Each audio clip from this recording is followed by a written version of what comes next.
Tol, umpisa na naman natin yung sa settings ng boom length at saka raving. Dahil ito talagang Japan yung nakasulat, kaya importante rin to sa inyo mga tol. So yan, sample, umpisa na tayo. So pipindutin nyo yung menu para lalabas yung mapagpilian nyo. Yan. So yung arrow nandito na sa baba. So wag nyo nang baguhin yan. So yan na yung ano nya. Diyan na yung settings, yan. Yan. So pipindutin niyo itong set. Yan. So yan ang lumabas. Ngayon, pag yan ang lumabas, yung arrow andyan pa rin. So pipindutin niyo pa rin yung set. Yan. So yan, yung arrow nasa taas. So yan po ay sa boom length. Yan. Huwag na kayo dito sa baba. Dito lang kayo sa taas kung saan yung arrow na yan. So ngayon pipindutin niyo yung set. Yan. So lalabas yung boom length. Yan, kung gaano kahaba yung boom no, for example, 36.6, so hanapin nyo yung 36. Yan, dito kayo pipindot sa taas or baba. Yan, so dito sa baba. Yan, hanapin nyo yung 36. Yan, so ngayon nasa 36 na yung arrow, so pindutin nyo naman yung set. Yan. So ngayon wala tayong fly jib, so ilagay nyo yung arrow dito sa unused. So pipindot kayo dito. Yan. So yung arrow nasa unused. So pipindutin niyo yung set. Yan. So yan naman ay sa boom. Main boom pa rin yan siya nakalagay dyan. So pindutin niyo pa yung save. Yan. So ngayon ang lalabas is yung sa fly jib. Wala naman tayo nakata sa fly jib. So dito tayo sa unused. So yung arrow, tama yan. So pindutin niyo yung set. Yan. So, ito naman. So, ito ay para sa minhook. Kung ano yung minhook na capacity na ginagamit nyo. For example, itong crane na to ay ginagamit niya is 32 tons. So, hanapin nyo yung 32. So, yan. Pipindot kayo dito sa baba.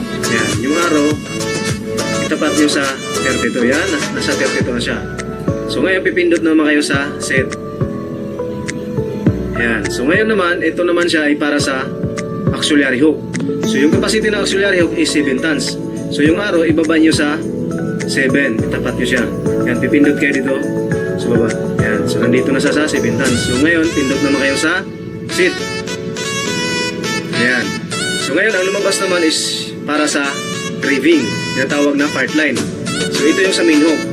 So itong actual na to na main is naka-raving 4. So dito kayo pindot sa mode. Yan. So 1, 2, 3, 4. So yan, naka 4 na siya. 4 part line. So yung sa main naman is naka single line lang tayo. So 1 lang ilagay nyo dito. Pipindot kayo dito sa may mode na arrow.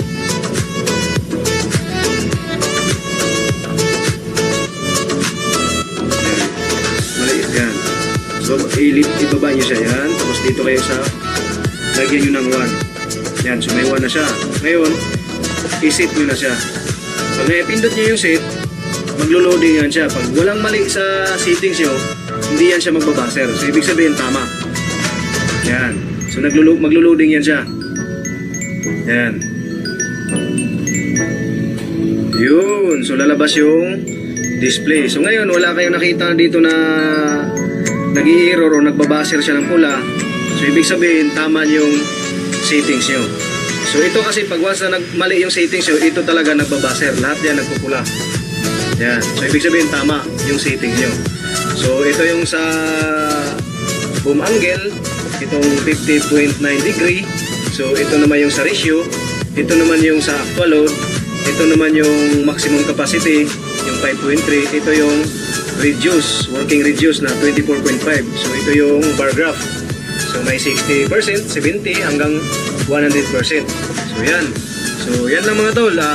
Sana huwag kayong magsawa na manood sa video ko para din to sa mga kapwa ko crane operator talaga na hindi pa nakapag-operate sa ganitong unit. Talagang pag napanood nyo to, may guide kayo kung paano siya i-settings, lalo na pag nag-assemble na kayo, nagdugtong kayo ng boom at saka nagpalit kayo ng part line. So panoorin nyo lang tong video ko na to. So mga tol, maraming salamat sa mga sumusuporta. So lalo na sa mga bago sa channel ko, huwag kalimutan mag-subscribe at pindutin yung notification bell para updated kayo sa susunod na video. So mga tol, maraming salamat ulit. God bless.